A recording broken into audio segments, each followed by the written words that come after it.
All right, let's get right into it. We're tackling one of the biggest debates in fitness today, cardio. For those of us trying to build muscle and get leaner, is it a must-do or is it the enemy of our hard-earned gains? Let's figure this out. I mean, this is the big one, isn't it? It's the question that haunts you in the gym.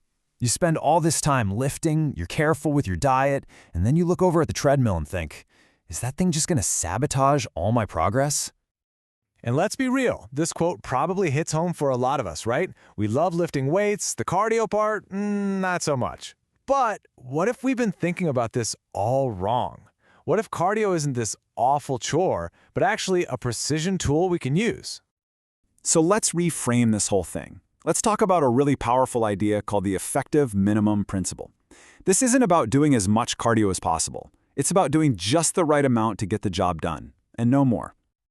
To really get this, you have to understand the pecking order for changing your body. At the very top, number 1 is being in a caloric deficit.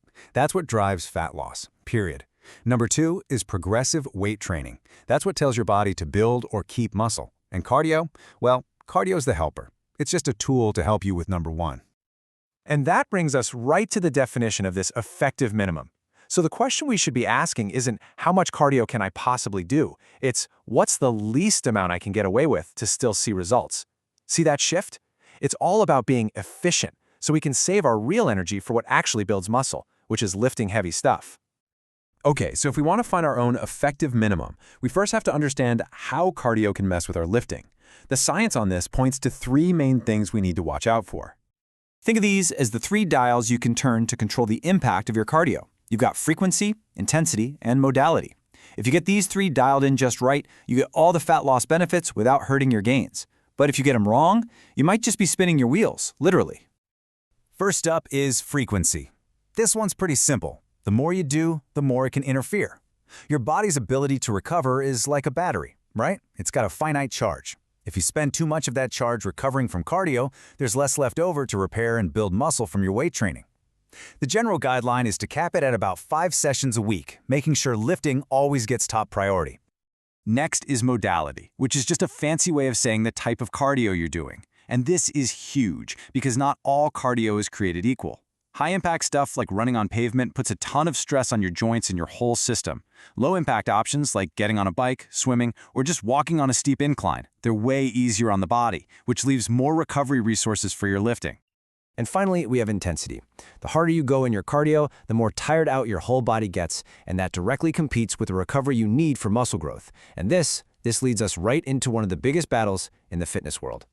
It's time for the main event, folks. In one corner, we have low-intensity steady-state cardio, or LISS, and in the other corner, high-intensity interval training, HIIT. So, for someone trying to build muscle and lose fat, which one wins? Let's break it down.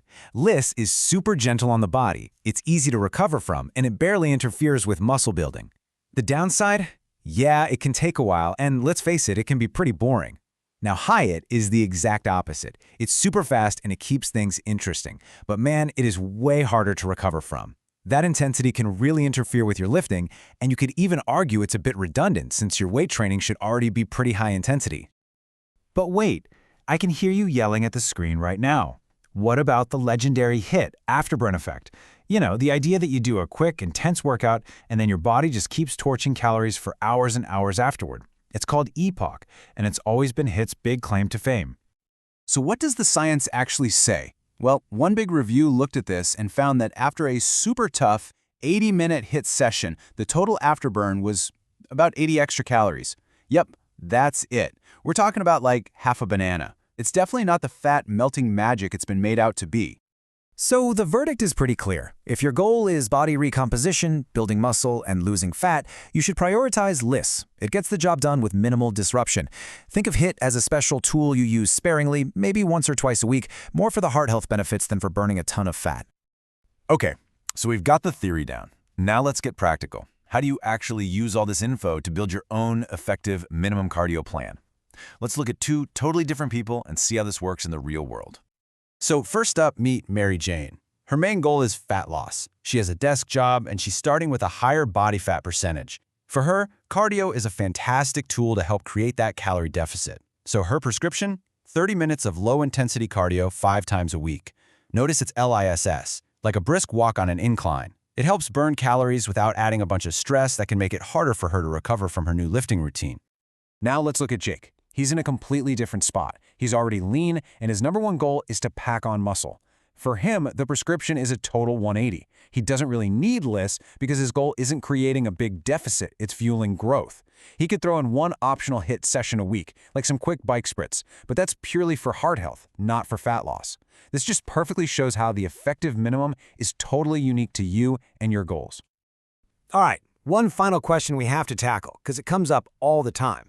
What about timing? Is it better to do your cardio first thing in the morning on an empty stomach? Is fasted cardio really the secret weapon for burning fat? Well, the science on this is pretty conclusive. At the end of the day, when you do your cardio really doesn't make a big difference for overall fat loss. What truly matters is your total energy balance over 24 hours, your calories in versus your calories out. So stop stressing about the clock. Focus on hitting your effective minimum with the right kind of cardio whenever it actually fits into your life. So that brings us back to you. After all this, the question you should be asking yourself isn't, should I do cardio? It's, what is the smallest, smartest, most strategic dose of cardio for my goals? What does your effective minimum look like?